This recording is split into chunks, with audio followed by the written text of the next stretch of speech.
as all of you know, so we will be having two sessions on Rictvert refinement method to analyze the X-ray neutron diffraction data for the polycrystalline materials. So in very first session, like in today's session, so we'll cover the theoretical knowledge required for the Rictvert refinement method, and of course to analyze for our X-ray and neutron diffraction data. So this Rictvert refinement is basically a computational techniques. So this dig out a lot of information from X-ray diffraction pattern and neutron diffraction pattern for polycrystalline or single crystalline material. And in session 2, basically we will be using that computational techniques. So we'll be having hands-on session, like we will be having data and we'll be having some structural model. Then basically we'll be fitting our data with the structural model, and we'll be generating a lot of information. So now all of you know that those who are working in material science, like very basic techniques is X-ray diffraction. Okay, so like when we synthesize some material, like by using various techniques, so you use any technique. So if you are synthesizing polycrystalline materials or single crystalline materials, we have to like analyze that, or we have to do X-ray diffraction. And once we do X-ray diffraction, so that is not sufficient. So we have to analyze that data. Okay, so then by analyzing that data, we can extract many more information. Like these days, you see, like earlier days, people used to say that X-ray diffraction is a crude technique. But you see, these days, the synchrotron radiation is available. So we can do X-ray diffraction by using synchrotron radiation. And again, the same diffraction technique, like we can use, and we can perform, like we can use neutron coming out from the reactor, and we can perform neutron diffraction. So this, you see, these diffractions are basic tools, but nowadays it is very important for getting various information. Okay, so then like once we perform the X-ray diffraction, so once we perform the neutron diffraction techniques, so we get data. Okay, so we have to analyze that data. So then we have to have some technique, because you see, like whatever data we get, so it is a non-linear function. So all of you have seen the X-ray diffraction data. So it is a various peaks you see. So like fitting that data is not a straightforward process. So one has to have some like standard technique. So then this basically Rictvert refinement is a very basic computational tool, so that dig out a lot of information from your X-ray diffraction data or neutron diffraction data. So then very first question is that, like what can we get by analyzing the diffraction data? Because ultimately we have to get the relevant information regarding our sample. So then, like you see, so basically, once we analyze our X-ray diffraction data or neutron diffraction data, we'll be getting structural information. Like we'll get various structural information like lattice parameters of your unit cell, and then we will know the atomic positions of your ions present in the unit cell, and then atomic occupancy. Now all of you must be having background of crystallography. So like if you are having a unit cell, so within that unit cell, actually we have various crystallographic site, or we have various crystallographic positions, and there are interstitial site also. So how much sites or how much positions are occupied, so that is given by atomic occupancy. Okay, so this atomic occupancy we should know once we refine our structure from the XRD data.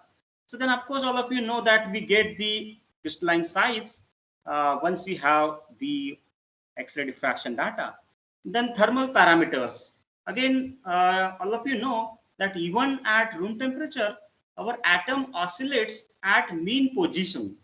So then basically this thermal parameter is nothing but the mean square displacement, like how much your atom is displaying from its mean position. Sometimes what happens, like if you are having battery materials or fuel cell material, in that you are having conducting ions. So then basically, by using your thermal parameters, you can talk about whether you are having isotropic motion or whether you are having anisotropic motion. So all this information will be given by your thermal parameters. And again, of course, we can determine the bond angle and bond length. You see, like if your material is, let us say, magnetic, so then we are having various exchange interaction, like you must have heard, like super exchange interaction.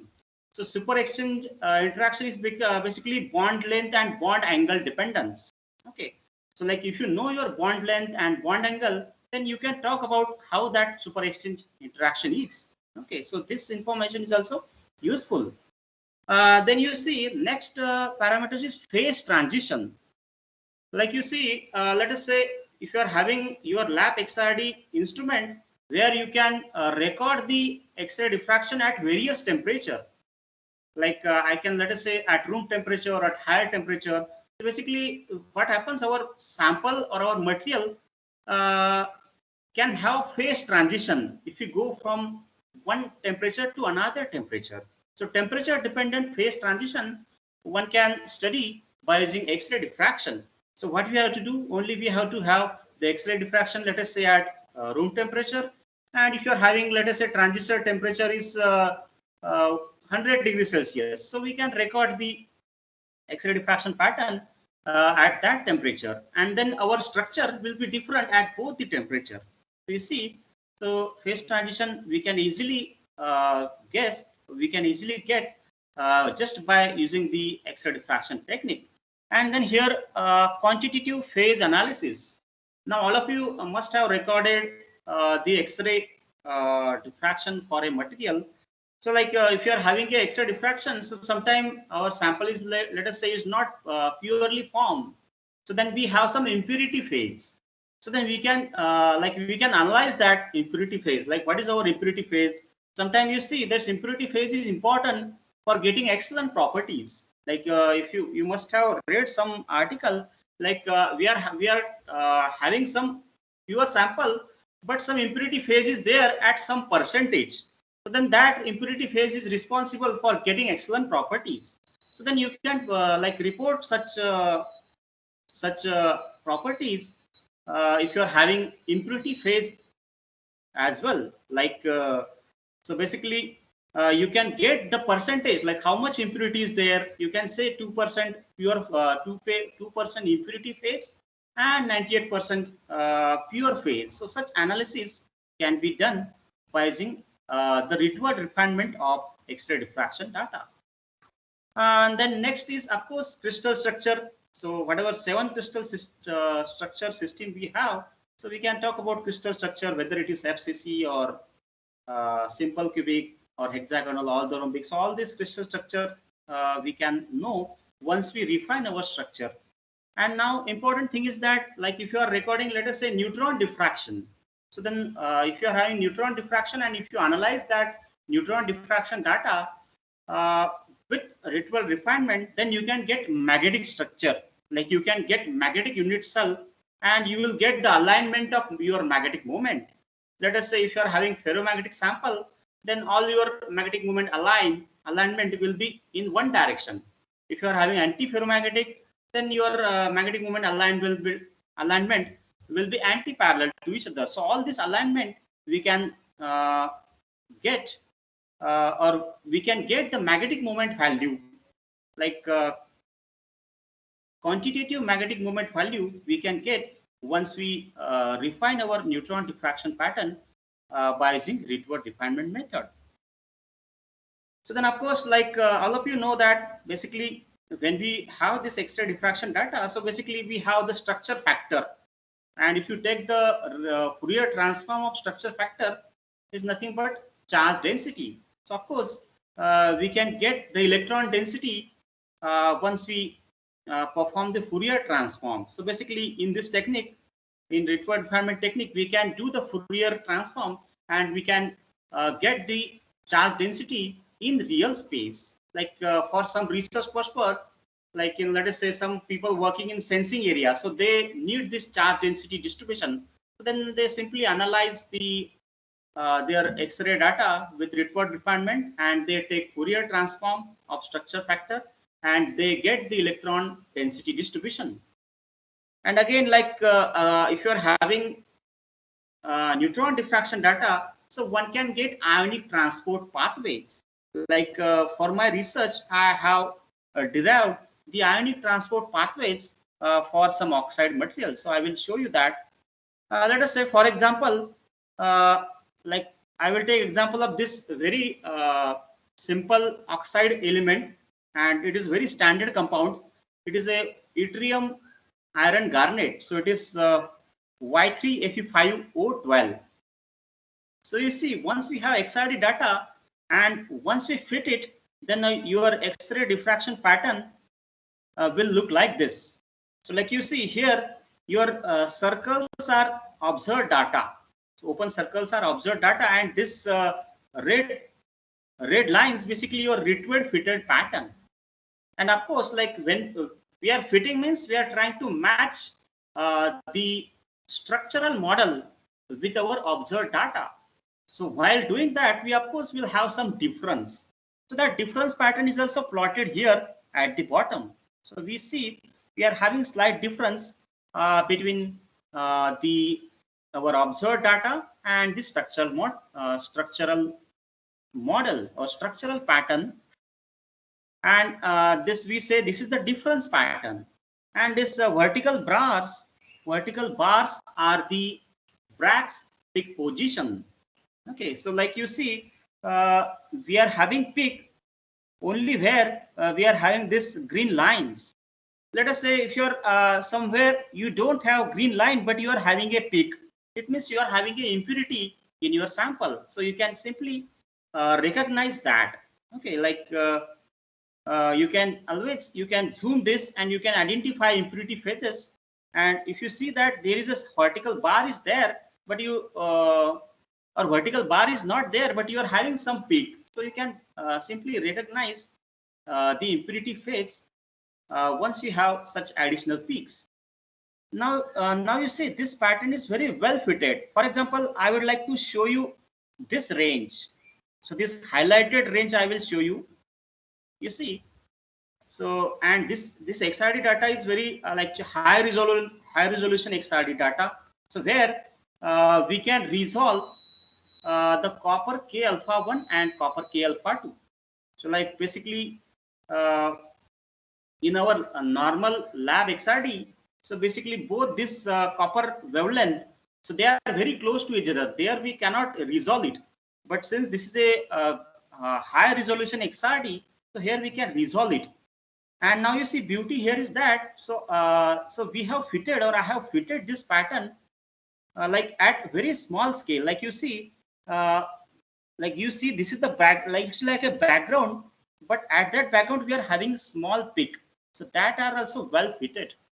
So then once like if you're having very good fitting, so you can get very good information from your analysis. Okay. So then of course so this is the neutron diffraction pattern for the same materials. So in neutron diffraction pattern we have like additional intensity coming from magnetic structure. So basically, since we can measure the magnetic moments, so then our intensity will increase, or we will have some contribution from magnetic moment. So sometimes we get additional magnetic peak. Okay, so we get additional magnetic peak in case of anti-ferromagnetic materials. So yeah, so this is the neutron diffraction pattern, and you see like upper one is the Bragg peak position, and this lower one is basically the Bragg peak position for magnetic structure. Okay, so we can derive the magnetic structure when we refine our neutron diffraction data by using Rickword refinement method. Now you see like so we are discussing what can we get. So you see like once we refine your pattern, so this is a beautiful uh, chemical structure, like you can visualize once we have output files generated in your program. So you can visualize such chemical structure. Like in the left hand side, you see this is the structure of your material. So here we are having yttrium iron garnet. So you see yttrium iron garnet has got like dodecahedron, then there is tetrahedral structures are there, octahedral structures are there. So we can visualize it. And of course, like we can have bond length and bond angle. So in second, like in figure B, we can see the bonding between various ions and how much is the bond angle. So that also we can see, as well as we'll be getting the values of bond angle as well as bond distances. And then in the C part, you see this is the magnetic structure. So you see there you could see the alignment of magnetic moment. So you see like this is the iron atom. So at some iron atom, this magnetic moment align in positive y direction, and at another atom, let us say it is going in negative y direction. So this is basically a ferrimagnetic structure. So this compound is having ferrimagnetic structure. So all of you know ferrimagnetic structure. So you see we can generate such beautiful diagram once we have our X-ray diffraction data or neutron diffraction data well refined with Rickword refinement method. And again, at last, as I said, so by using neutron diffraction data, we can get the ionic conduction pathways. Let us say if you are having or if you are working on battery materials or fuel cell material, where like even at 400 or 500 degrees Celsius, your ion becomes mobile. So then basically you will get the ionic conduction pathways. Then how to visualize this ionic conduction pathways? So we can simply perform the neutron diffraction method for let us say at 500 degrees Celsius. And then once we do the Rickword refinement, so we can get such pattern. So this pattern give us like so it is a 100 plane. So via this 100 plane, how this oxide ion is diffusing or how it is transporting. So you see, so from this point to this point, our oxide ion is transporting. So this materials, this kind of materials are very useful for solid oxide fuel cell. Like in the same way here we see like I had measured the conductivity. Like you see, we are getting very high conductivity at temperature like 450 degrees Celsius. So since we are having good ionic conductivity, so the same is reflected in ionic transport pathways, because your oxide ion basically is transporting at temperature such as 400 or 500 degrees Celsius.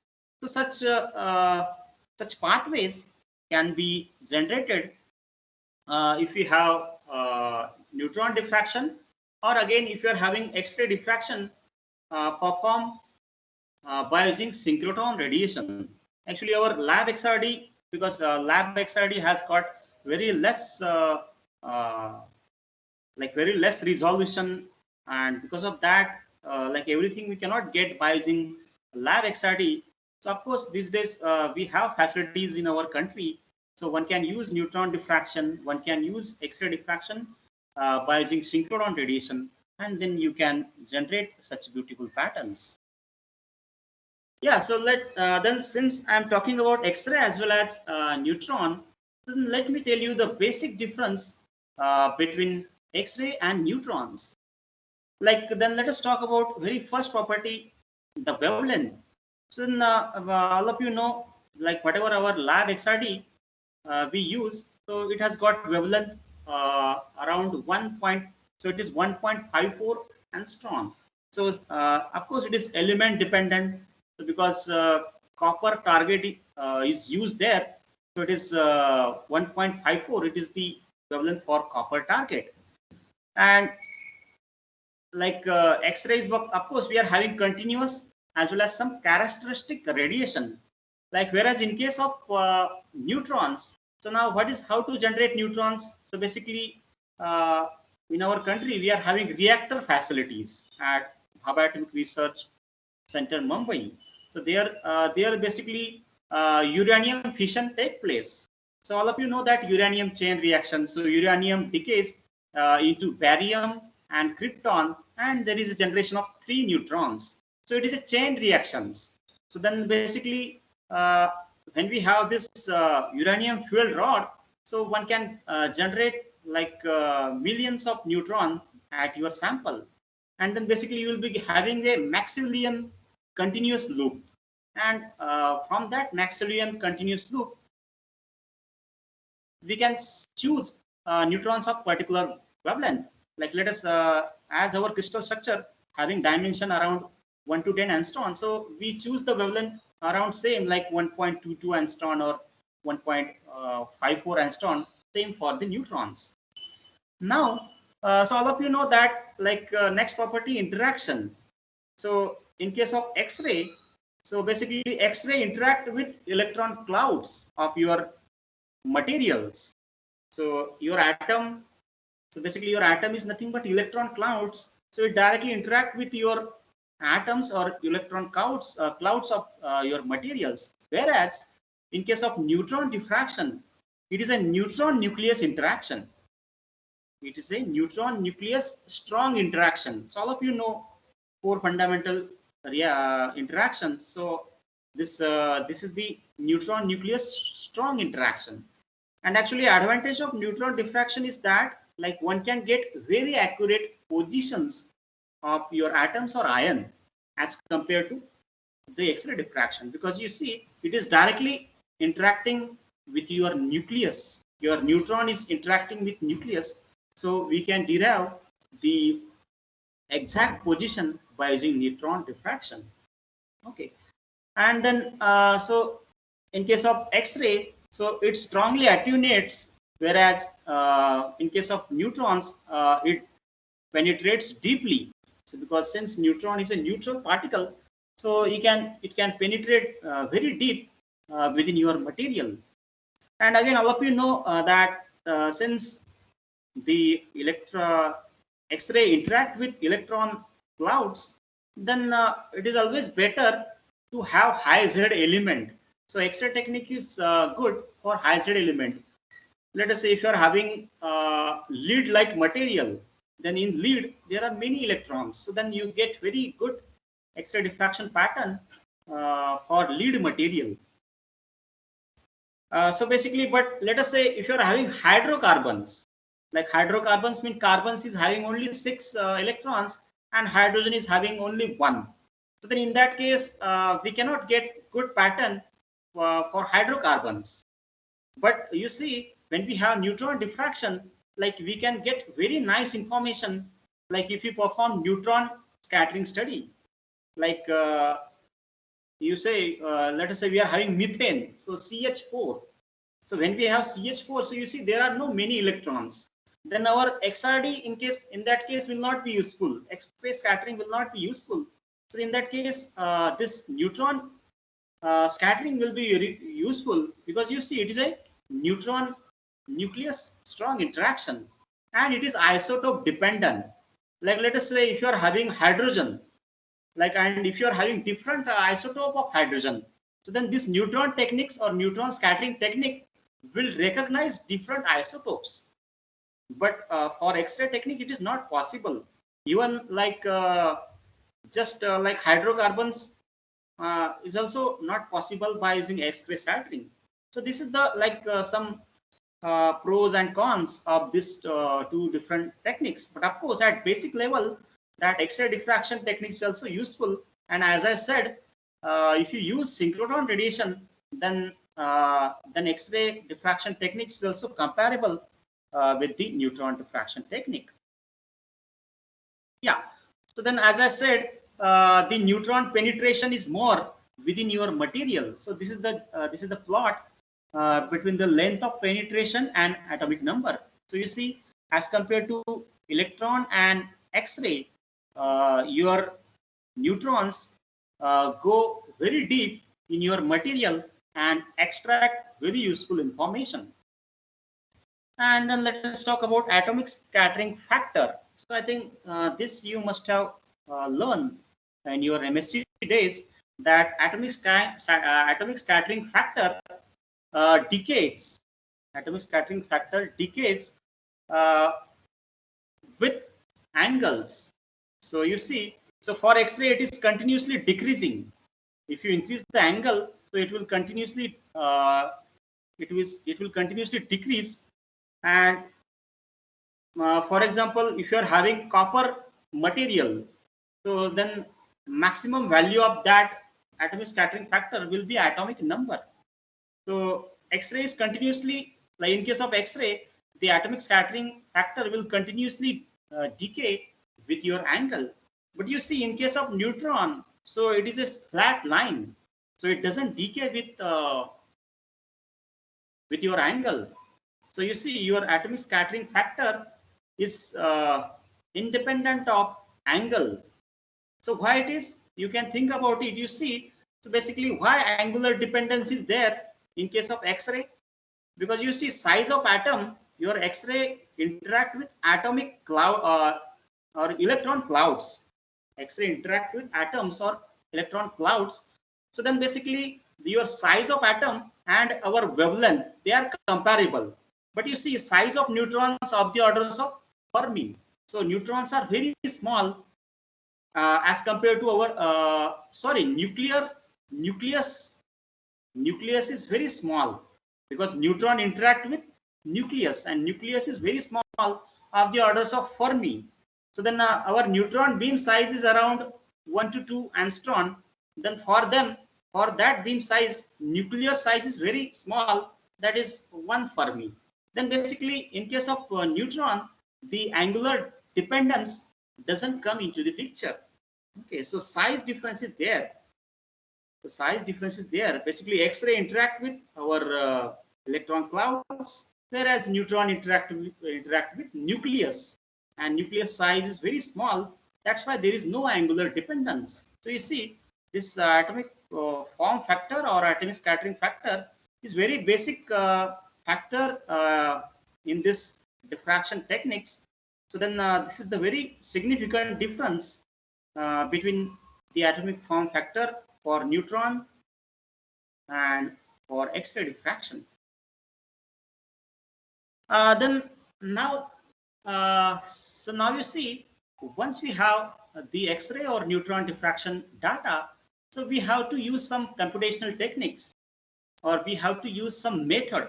So that method is ritual analysis. So then let us understand how it works basically. So you see, we have to have some structural model. Okay, so in order to perform the ritual analysis, we have to have some structural model, and then of course we should have our data, that is raw XRD data. Like I think all of you must have recorded raw XRD data where we get intensity versus angle, scattering angle. Then once we have data, so we should have structural model. So structural model means we should know the standard parameter, like what is the lattice constant, what is the standard position, what is the space group of that family of materials. Actually, we don't need to struggle for structural model. These days, a lot of databases are available, and we get the some files. It is called as crystallographic information files. So for all your materials, so this crystallographic information files are available. So once you have that file, so basically you are having your structural model. So you don't need to struggle for the structural model. And of course, once you record your X-ray data for your material, then this basic thing you will have. Then what you have to do? So this will be your input, and then this structural model as well as your raw XRD data, you have to give as an input to this ritual refinement method. So once you perform this ritual refinement method, you will be getting your refined model with lot of information. Like you see, we have to have structural model, then the raw XRD data, and once we perform the ritual refinement method, so then we will get refined model, like completely fitted model. Like we will fit our structural model with our raw XRD data, and once it is well fitted, we will get refined model with all accurate, relevant information. And you see, basically, so what this ritual refinement do? So it play with our structural model. It play with our structural model, and it try to fit with our raw data. So once you perform ritual refinement method, then our raw data will match, or basically we will vary the parameters. Will vary the parameters from structural model so that it will match with our raw XRD data. And once we do that, we'll get the refined model with a lot of accurate information. Yeah, so then now, of course, so we should know what is this ritual refinement method. So we are saying that once we perform this ritual refinement method, we can dig out a lot of information. Then what is basically this ritual refinement method? How it works? So it is the standard treatment of powder diffraction data uh, to get accurate structural model of our synthesis. So it is the best known method that fully makes use of step mode scan data to dig out a lot of structural and other information.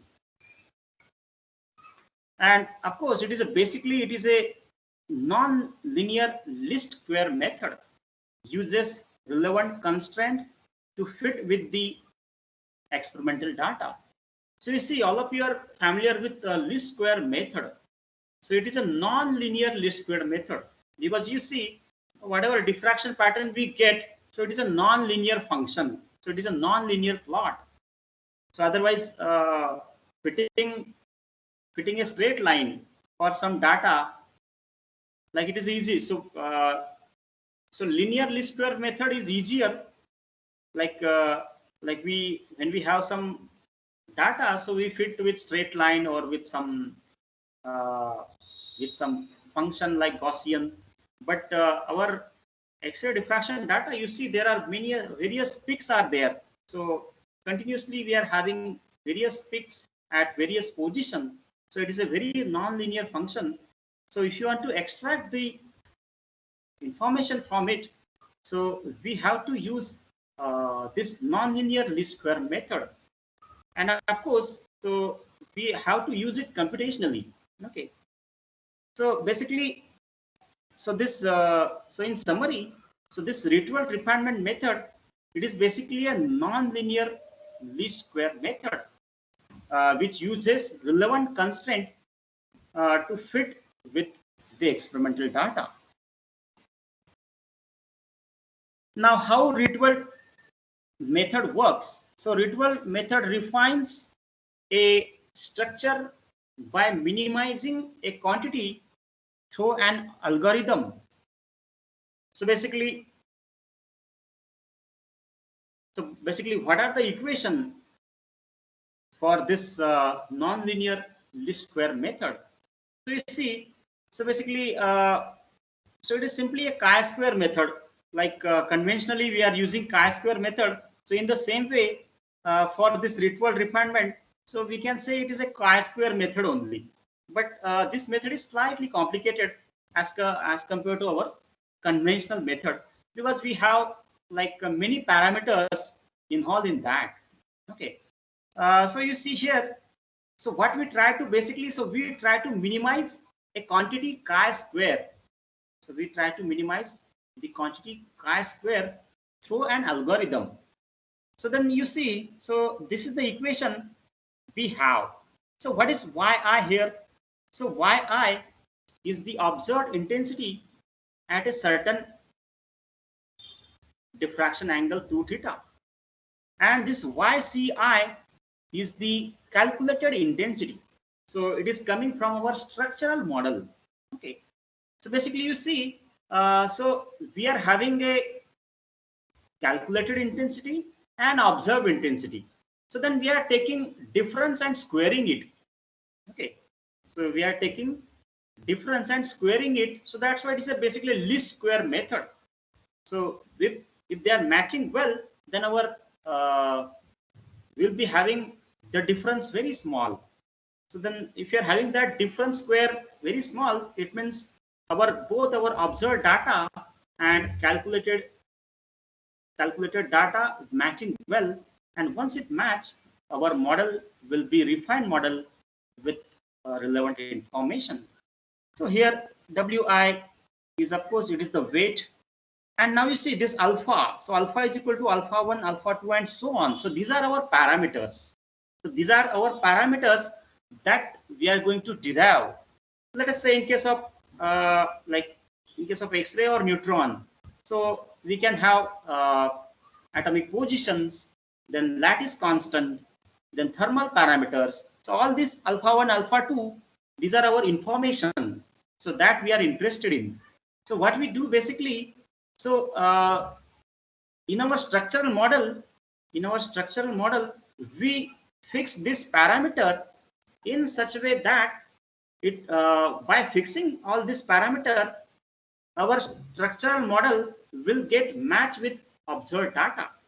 Okay, so these are our constraint, like alpha 1, alpha 2, and these are our constraints. So we can vary it. So I will vary the, let us say, lattice parameter, and if it is getting exactly matched, so then that is the lattice parameter for my sample. Okay, so of course I will be doing it. So you see, so this equation is very important. So it is a least square. So why we are saying least square method? Because we are simply taking the difference, and the difference square is here, and that difference square we have to minimize. So therefore it is a least square, and it is a non-linear because our function is not linear. Then let us try to understand this least square method for simple data set. Okay, let us say we are having some data points. So I am having these 4 data points, and then these 4 data points I have plotted. So when I plotted this 4 data points, so in order to get the information, I have to fit that. So then I have fitted that data points with the straight line equation. So y is equal to mx plus c. This is my straight line, and so this is my basically model. So what is my model here? Y is equal to mx plus c. It is my model, and these are my data points. So I'm trying to match both. So once I perfectly match our model and data points, then I will get exact value of those constant, that slope and constant c, and that is by using that parameters you can talk like what is the slope, what is the intercept, and that is the information we'll be extracting from this simple data set. So basically you see, so this is the simple linear least square method. So here we are trying to match our observed data and our model. So our model here is simple straight line. So if you see that, like if you feel that your line is perfectly matched with your observed data, then your whatever parameter you will derive, so that will be the correct or accurate parameter for your obtained data set. So then the same now, so same data set I have, and I'm only choosing 2 points. Like here, very first point is like 1, 2, and last point is 4, 18. So I will choose only 2 points. So basically, how one can fit that model exactly. So mathematically, so that we are trying to understand here. So here I will consider 2 points only. So initial point and final point. Okay. So then, and our model is y is equal to mx plus c. So then you will simply substitute the value of x and y. So we will get these 2 equations. Okay. So if I substitute the value of x and y, so I will get these 2 equations. So you see, these 2 equations has 2 unknowns. So we can simply solve this 2 equation, and then we will get value of small m, that is our slope 5.33, and value of c is minus 3.33. So then if you give this input, then you see our fit is exact, like it is completely matched. So our straight line is completely matching to our initial and final point. So you see, we have solved this mathematical equation and then we have given these values, and with these values your straight line is accurately fitted with your data points. So basically then you see here also we are having, so yi is our observed data, and here small y is our model. Y is equal to mx plus c, and basically we try to minimize this difference, and then these are the minimum condition corresponding to two parameters. So what are the two parameters we are having here? Our slope and intercept. So these are the minimum condition. You see, so this we have understood this least square method for simple data set. Now same thing we will be doing in case of our X-ray diffraction or neutron diffraction method, like in ritual refinement method of XRDs and neutron diffraction data sets. Now here, so same data I took here, all the data points. We are having 4 data points. So when we consider 4 data points, so of course we'll be having 4 equations and 2 unknowns. Now you see, when we have 4 equations, so then we express this 4 equation in terms of matrices. So we have expressed it in matrices, and then we try to solve this matrices. You see, so this is our matrix equation. Ax is equal to b, where A is our design matrix, and vector x is the vector of unknowns, and b is our observation. So basically, when we do this least square method, so basically we try to solve this equation Ax is equal to b. So if you solve this equation, then you will know your vectors of unknowns. So once you know the vectors of unknowns, it means you know your parameters. And of course, all of you know that how to solve such equation, like by taking transpose and all. So the same thing we did here, and by using this, we have converted that 4 equation into 2 equations. We have converted 4 equation into two equation, and again we are having 2 unknowns, and then once we solve it, we are again getting the value of slope and intercept. Now you see, this is then once we use this value of m and c, so then our data is well fitted. Okay, so these are this is the correct fitting for the given data. So here it is having slope 5.3 and intercept minus 4.5. The same techniques, now same method will be using in the reward refinement method. So only difference is that our function is non-linear and we are having bunch of parameters. So you see, in that we are having only 2 parameters, slope and intercept. But you see, when we deal with data set like X-ray or neutron data set, so we have bunch of parameters like lattice constant, atomic position, thermal parameters, then FWHM parameters, and so on. So now you see there are many parameters that we want to extract. So then this is basically a complicated technique. So that's why we use computation, because we cannot do it by hand. We have to use computation. Then of course, again, you see, so our chi-square, so basically we have to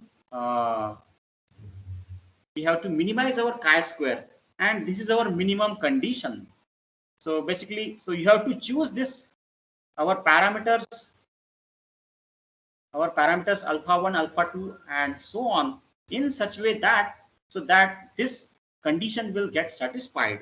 So basically, whatever program, computational program, we will be going to use, or we will be using, so that basically try to solve this equation. So that program will choose such values of this parameter so that this equation will get satisfied, and we will get the refined model, so that our structural model and observed model, they will perfectly match, and once it match, we will have refined model with accurate information. So basically now you see, so we have to solve this equation. So basically then all of you know the Taylor series expansion. So then we can expand this function by using Taylor series. So then again, so once we expand it, so we'll have various parameters. That's why this summation is here. And then basically once we have many equations, the same matrix equation we are having, but this time our this A and B are slightly complicated. Okay, so in case of linear least square method, so that was very simple matrices, 2 by 2 or 3 by 2 matrices it was. But here, so this for non-linear least square method, so this matrix A and this matrix B will be slightly complicated. So basically our computational techniques try to solve this equation. Okay, and so once it is solved, we get our parameters alpha 1, alpha 2, and so on. Okay. Yeah, so then what is our structural model in case of X-ray diffraction or neutron diffraction techniques? Basically, you see, so data we get once we perform the diffraction techniques. So then basically what structural model we'll be having. So then as I said, like Yi is the observed intensity, where YCI is the calculated intensity. So then what is there in calculated intensity? So S phi, then I phi h. So you see I phi h is our intensity. So this I phi h is familiar to all of you, because you see here S phi is the scale factor. So I think I phi, like you people have learned in MSc days, like this is from Kaliti book. So here I phi IHKL basically has got dependence like structure factor, then polarization factor, Lorentz factor, then absorption factor. Okay. So this intensity equation is familiar to all of you, but you see we are having some additional parameter here like scale factor. So this scale factor will take care of height of your peak, because you see whatever peak you are having, crystalline peak. So basically now we'll be trying to match our structural like height of that peak. We will try to match with our observed data. So then for that we will be using scale factor. So this scale factor will take care of height of the peak. Then LH is the Lorentz polarization and multiplicity factor. F, capital F, is basically the structural factor. So it is the important factor for intensity contribution. And all of you know the equation for that. So the same equation our program uses to fit it with the observed data. So A is the absorption factor. So mostly in most of the cases it is negligible in case of X-rays. So then P is the prepared orientation function. So it depends on sample, like how you have synthesized that sample. Sometimes we have preferred orientation. And then of course this important parameter, this omega, is the reflection profile function that models both instrumental and sample effect. Because you see, when we have peak profile, so we get some broadening. So we get broadening due to instrumental parameter, as well as we get broadening due to our sample. Like we can have, let us say, nanomaterials. Then size also contributes in the broadening.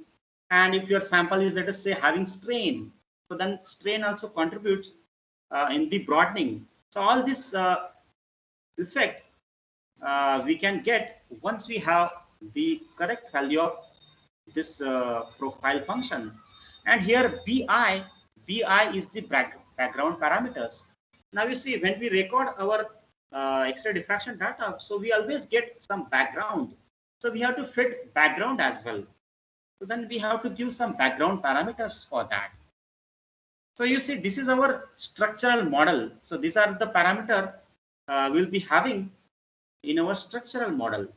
So like, so let us talk about structure factor. So in structure factor, it is position dependent. So it is position dependent x, xi, yi, zi. These are the atomic positions. And Fi is again your atomic scattering factor. And here atomic scattering factor, basically Fi is equal to this F into e raised to m. So this e raised to minus m is the temperature factor, because you know even at room temperature your atom oscillate at mean position. So therefore this capital M is basically 8 pi square this mean u square sine theta by lambda whole square. And then we are saying this 8 pi square u square mean is basically capital B. So this capital B is called as thermal parameter, or it is called as Debye-Waller parameter. So it is called as Debye-Waller factor. So it basically gives, so once you have the values of this small b, so you come to know the mean square displacement of that particular atom around the mean position. Okay, so we'll be deriving such thermal parameter. So sometimes this thermal parameter useful. Let us say if you are having battery material or fuel cell material, so then if you are having mobile ion, so then this thermal parameter will be very large in that case, and basically you will be having anisotropic motion. So if your values are too large, then you can say that ions has got anisotropic motion, and because of such anisotropic motion, this ion can transport throughout your unit cell. So you see, just by knowing the value of small b, you can write 2-3 lines in your research paper. Then of course, you see this, because of temperature factor, this again your atomic scattering factor will decay. So atomic scattering factor will decay with this on account of this thermal, on account of this temperature factor e raised to minus m. So it is exponentially decaying. Okay. So of course in X-rays it is already decaying with angle, but again because of this temperature factor, this will be decay exponentially. So that earlier plot I had shown, so that was not exponential. So that is because of only angular dependence. But here we are having exponential dependence due to this additional temperature factor. So you see, like for a family of planes, your intensity of peaks decays. So what are the responsible factor? Basically, that earlier plot, that earlier angular dependence, and again because of the temperature factor, your intensity decreases with angles. And then of course this Lorentz polarization factor, so all of you know, you have studied in MSc days. So if you plot it, again it decays this way. Okay, so this is the plot for Lorentz polarization factor with angles, tax angle. And then so we have to, like, what we need to perform the Ricard method. Suppose a set of step mode scan data, so like 2 theta versus intensity. So 2 theta you can have from 10 to 120 degree, and of course for Ricard refinement, your step size should be 0.02 degree. Okay, because you are going to refine it and you are going to extract the accurate information. So you should have slow scan with step size 0.02 degree. Like depending on instrument, like in my in my PhD days, like I used to have high resolution X-ray diffraction data. So there, in 30 minutes, I used to get very good data. But like if you are using lab XRD, so I think at least you should record the pattern for 40 to 50 minutes. Then only you will get accurate data, like for your synthesized materials. And once you have good data, then that good data will get fitted with your structural model. Okay, so here important point is that your step size, like when you are recording X-ray diffraction data for your synthesized material, so your step size should be 0.02 degree, and you should take the slow scan. Okay, so at least for lab XRD, so at least 30 to 40 minutes you should spend to record a single pattern. And of course, like we have to have this structural model. So as I said, so this structural model is available these days easily. So there are many databases, and we have CIF file, crystallographic information file, for our materials. So once we use that file and our data file, so we can perform the required method. Then let us talk about, like as I said, we have crystallographic information file. So it is our structural model. So then what is there in our structural model? So in that structural model, we will have the correct space group for our structural model, for our material. Because once you have correct space group, so it will automatically generate all the relevant position and symmetry operations. You see, so whatever programs we have, so once we give this correct space group, so it will automatically generate all the positions and symmetry operation. And in that CIF file, you will see, like you will have basic atomic position, then lattice parameters, temperature factors, and all these are reference, or we can say these are the standard parameter. And this standard parameter we will be giving to our to the input of our record refinement method. So once we give it input, once we give that input, and once we get the refined model, we will get all relevant information. And then of course, as I said, so we have broadening. So this broadening can be due to instrument as well as due to sample. So then we have to refine the FWHM, so full width half maximum. So this full width half maximum is depend on, like some UVW parameter. So we have this UVW parameter. These are the instrumental parameter. So we will see it. And of course, as I said, we have to fit the background as well. So we'll be like, once you have data, we can generate the background parameters by using same program. By using same software, we will generate the background, and same background we'll be using for the ritual fitting. Yeah, so actually there are three different ways. There are three different ways we can model our background. Like first is specified background function. Like sometimes people uses polynomial, various polynomials to fit the background. And second way is linear interpolation between user selected points.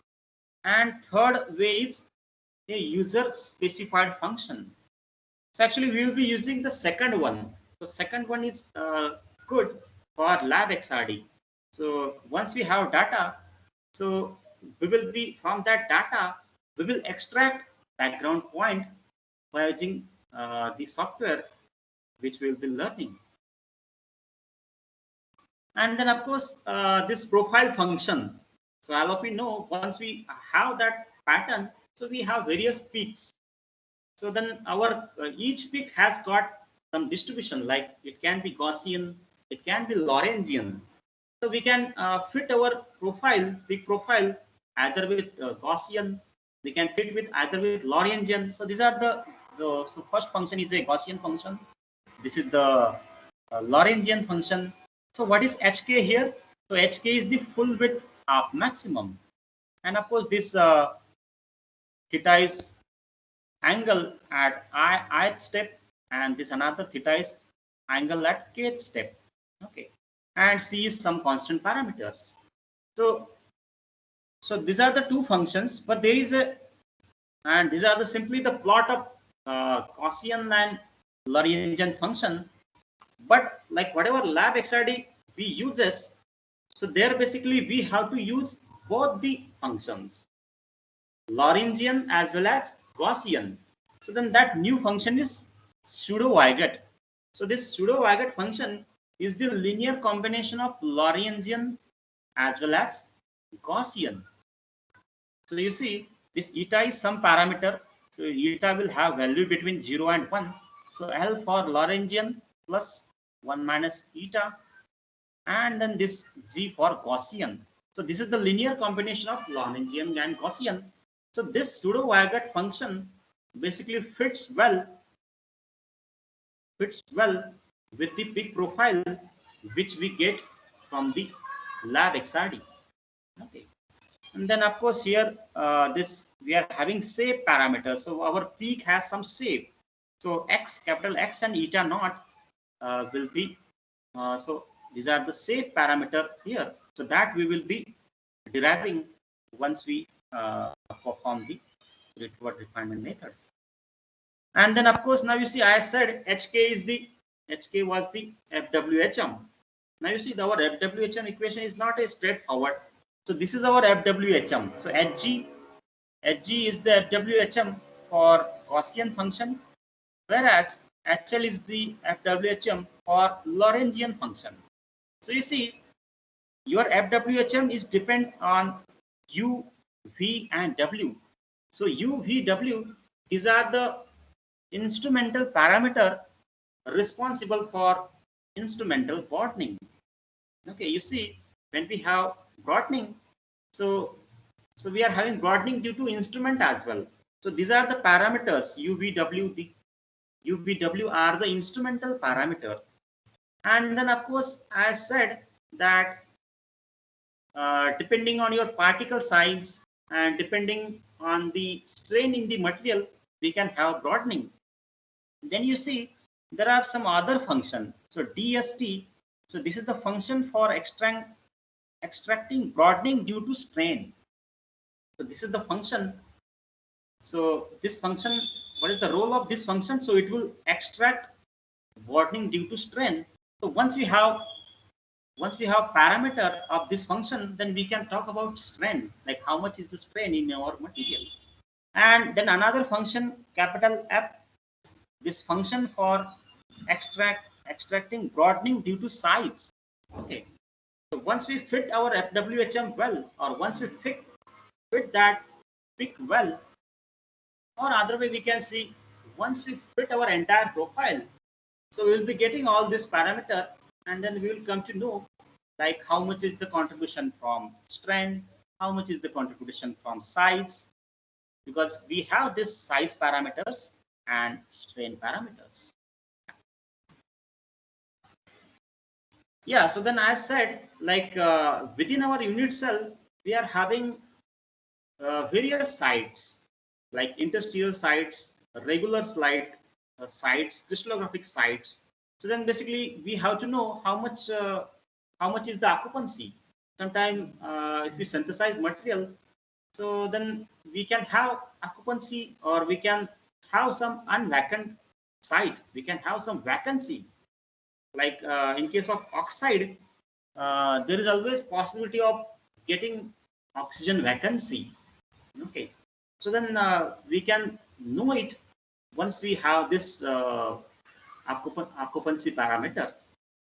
So once we have your refined model, so looking at your occupancy parameter, you can talk about whether your sample is having vacant site, or if you are having vacant site, then you can see that ion will not be stable and it will be movable.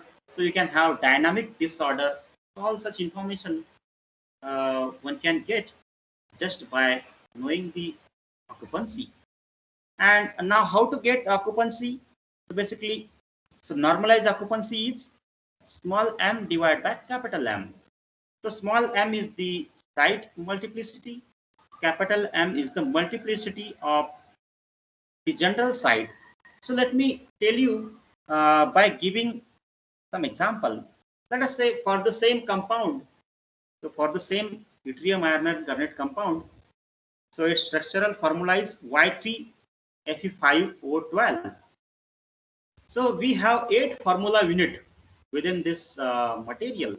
So if you see, when we have 8 formula unit, so it means 8 into 3, there will be 24 yttrium ion, uh, then 40 iron ion, and 96 oxygen ion within the unit cell of that material. So then this basically this Y3 plus ion occupies 24 site, Fe3 plus occupies 16A site, again another Fe3 plus occupies 24 D site. So this 16 and this 24 total 40, and of course this O2 minus ion occupies 96 general site. So these are general site. You see now, so general site means that will have XYZ dependence. So basically here uh, our position is of two type. One is Wyckoff position and another's are general position. So Wyckoff position, so why it has given name Wyckoff? These are the fixed position. So if you say we are having this material, then it means in that material your ion will have some fixed position. Okay, so that fixed position are called as Wyckoff position. So that will be fixed. So that we will be given as it is. So we don't need to even vary it. But there are some general position, and that will be mostly occupied by lighter ion. Let us say in this case, oxygen is lighter. So oxygen will sit at the general position, and this general position will be varying. So remaining position will be fixed, and only this general position will vary. And once we know the exact position for our synthesized material, then by using that information, we can do further calculation. All of you know, like some researcher, they are doing DFT, density functional calculation. So basically, what we need for density functional calculation, we have to have all this information. Like we should know lattice constant, we should know positions for our synthesized material. So we cannot use the standard position. So if you are having atomic position for your material, then you will get the information for your material after performing that density functional calculation. So these days, like researchers practice this way. So they perform X-ray diffraction, neutron diffraction, they get the exact position, and then they perform further calculation like density functional theory. Yeah, so I was talking like how we are basically getting this normalized occupancy. So it is simply ratio of small m divided by capital M. So small m is site multiplicity and capital M is general multiplicity. So here 96 is the general multiplicity, and here for yttrium site multiplicity is 24. So we'll have this ratio. So for oxygen, it will our ratio will be 1. So these are the highlighted parameter. So this will be using in our structural model. Like if you are synthesizing, let us say ferrite or any other oxide or any other metal hydride. So in the same way, you can calculate the normalized occupancy. And of course, like if you are having the structural model, or if you are having CIF file for it, so all this information will be already there. But of course, you should understand what is what is the information there and how we are getting it. And then so this is one relaxed parameter. So you see, since we will be using computational techniques, so we cannot vary the parameters randomly. So this we will have some computational controlling parameters, because let us say you are refining lattice constant and you want to get very exact lattice constant for your synthesized material. So what you do, you vary the lattice constant by using that software. So but we cannot vary it randomly. So this whatever program, so this program has got some constraint. So that constraint is a relaxed parameter. So even if you vary, let us say if you put any random value of lattice constant, then basically program stops and it tells us that this is not a relevant parameter. So our basically our matrix equation so get diverged. So that matrix equation should get convergence, but it will get diverse and you will have error. Okay, so there are some relaxing parameter. So sometimes what this relaxation parameter, so even if you give any random value, so they will try to get the right value, uh, and with that right value, uh, you will have good fitting. So like if you give any random value, so basically, of course, we should give the correct value. But by mistake, let us say if you are giving wrong, like wrong value, then this computational parameter try to fit it. So it will vary the given value. Okay. Yeah. So these are the computational constraint. Yeah. So then at last, like once we fit our observed data with our structural model, so then agreement factors, like agreement factor, we can say like quality of your refinement. So how to judge the quality of that refinement? So one parameter, global parameter is chi-square, because all of you know when we do fitting, so we like chi-square method we know, but that chi-square is very global. Now here we are having non-linear function. So then there are various parameter. So on the basis of this parameter, we can judge that whether our fitted fitted pattern is accurate or it is a good fitting. So then these are the parameters. So RP, then RWP, then R expected. So if you are having this values of all these parameter, let us say below 10 or below 5, then we can say your fitting is excellent. Okay, so by using this parameters, one can judge that whether we have got good fitting or we are still have to work on it to get a good fit.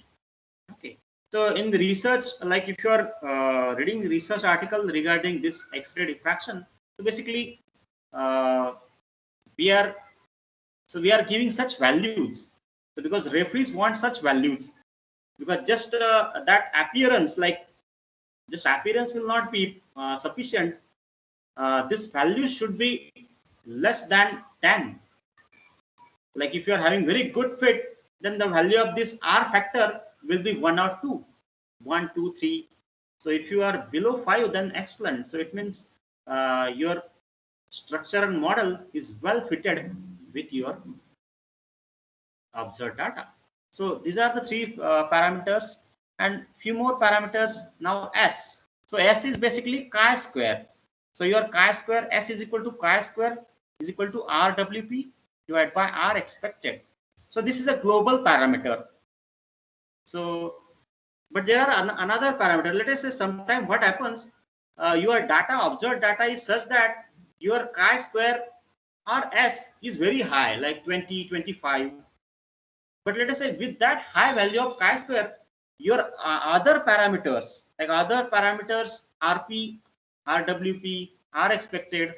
So these are, if they are small, then you can claim this. Because if you see, so your chi-square is a global parameter. If you are having a bad data point, so that bad data point can contribute in giving bad value of chi-square. But you can always have another parameters like RF. So basically, you see RF is what? So it is basically taking the difference of structure factor. So and this RB, so it is a Bragg factor. So here basically it is taking intensity. So sometimes your chi-square will be larger, but if you are having a small value of this RF or RB, then in that case also your pattern is well fitted. Your data is well fitted with the structural model. And of course, if you are getting good value of chi-square, that is of course good thing. But in like even with that, like even if you don't have the chi-square value low enough, so we should always look for the values of RB, RF, and then RP, RWP. So and you Once you have low value, so then these are the acceptable patterns or acceptable fitting in the research community. Like basically, I mean, most of the times we don't give the chi-square, but we use the R factors. So all right, so this is today. So we discuss the theoretical part of this, like what is our structural model, like what is our observed data, like what are the various parameters we have to consider, like what is the computational parameters, and so in next session, so we'll be having basically hands-on practice. Yeah. So we'll be using foolproof software, and we'll be having some data set and structural model. So actually, we will be doing this ritual analysis in the next session. So thank you so much.